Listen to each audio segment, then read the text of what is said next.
अस्सलाम वालेकुम व्यूअर्स, क्या हाल चाल है। उम्मीद है आप सब लोग खैर आफियत से होंगे, खुश रहें, आबाद रहें, हंसते मुस्कुराते रहें और अपने गिरदोरवाह में भी रहने वालों को खुश रखें।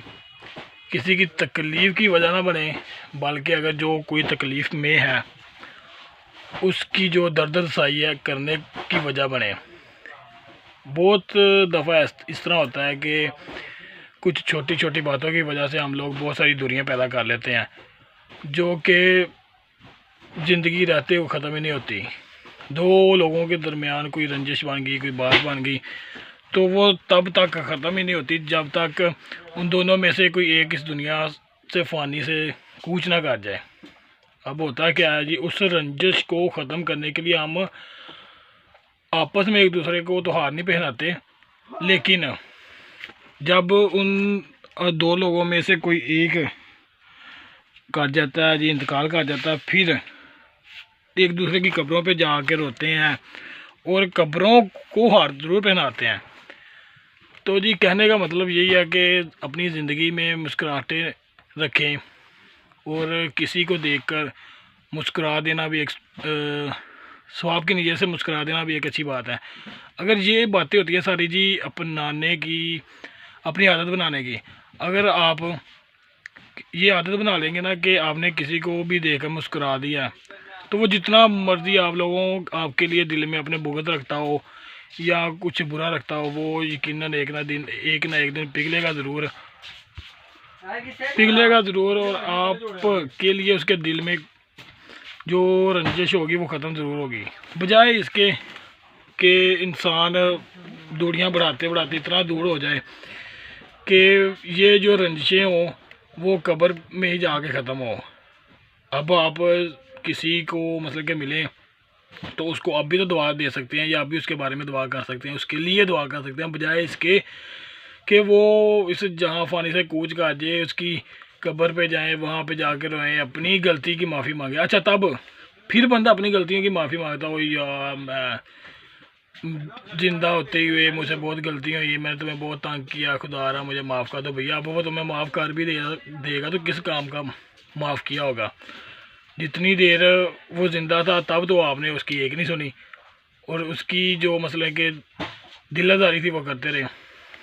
बात करने का मकसद यही है कि आज इस टेक्नोलॉजी के दौर में हमने जिद्दत तो बहुत सारी हासिल कर ली है, लेकिन खो बहुत कुछ दिया है, जिसमें हमने रिश्ते खो दिए, एहसास खो दिए, जज्बात खो दिए। पहले यूँ होता था कि कोई शादी ब्याह होता था तो सारे जितने मसलन के चाचे मामे ताए के लड़के होते थे, वो उन लोगों की एक बंदे को अलग सी एक्साइटमेंट होती थी हफ्ता 10-15-20 दिन पहले।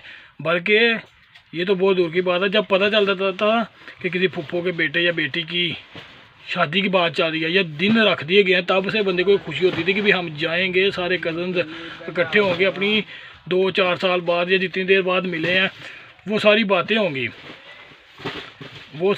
होंगी, तो अब क्या होता है, अब तो जब हर कोई जाता है, किसी के पास स्मार्टफोन होता है, चाहे अच्छा हो या छोटा हो, नेट पैकेट लगा होता है, टिकटॉक चला रहा है, कोई फेसबुक चला रहा है, कोई स्टेटस देख रहा है, हर कोई अपने अपने काम में मगन होता है। लिहाजा इस मोबाइल ने, जब गोरों ने, अंग्रेज़ों ने ये मोबाइल ईजाद किया था, उन्होंने ये थोड़ी कहा था कि भाई आप लोग इसमें इतना मगन हो जाना कि अपने आप को ही खो देना, अपने रिश्तों को खो देना।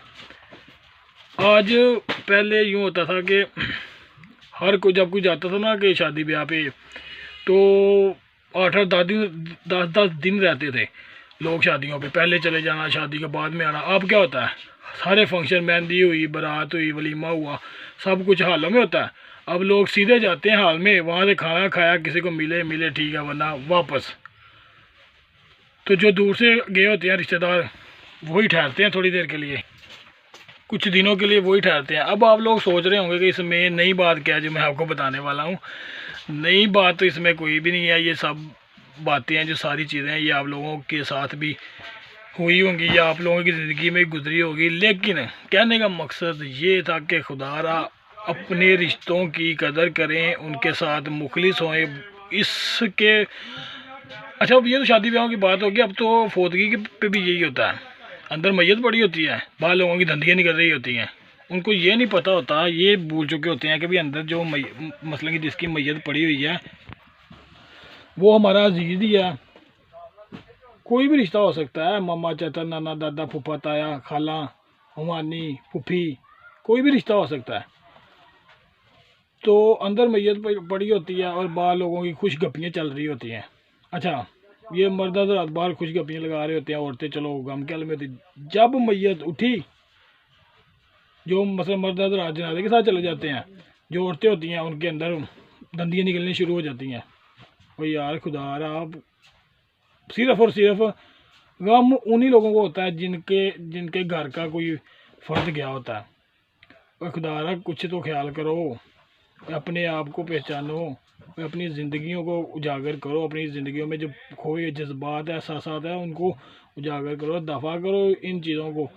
किन कामों में पड़े हुए। अब तो शादी ब्याह ये जो अक्सर रिश्ते होते हैं ये तो उससे ही मतलब के तय होते हैं, इन पे फौतगियों पे, क्योंकि बरस मिले नहीं, लड़ाई झगड़े चल रहे थे। अब कोई फोत हो गया, उसकी जो मतलब फौतगी है उस पर आ गए, वो तुम्हारा मुंडा इतना बड़ा हो गया। ये पंजाबी में जैसे कहते हैं, जब अक्सर जो औरतें होती हैं वो हाँ नहीं तेरा मुंडा एडा बड़ा हो गया, मेरी कुड़ी भी एड्डी होगी, चलो रिश्ता कर लेंगे। अब जो शादी ब्याह के फंक्शन होते हैं मसलन के जो रिश्ते होते हैं वो फौतगियों पे पक्के हो रहे होते हैं।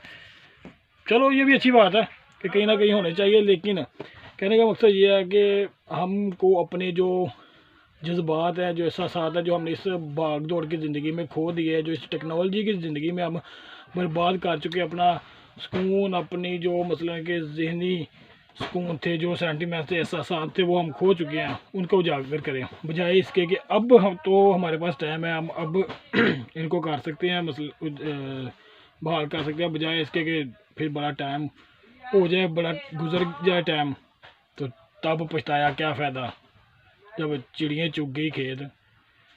तो बात करने का ये मकसद था कि इस भागदौड़ की ज़िंदगी में ख़ुद को जो है अपने आप को अपने पहले की तरह रखे, अपने रिश्तेदार जो है, जो जिनके साथ हम नहीं मिल रहे उनके साथ मिले।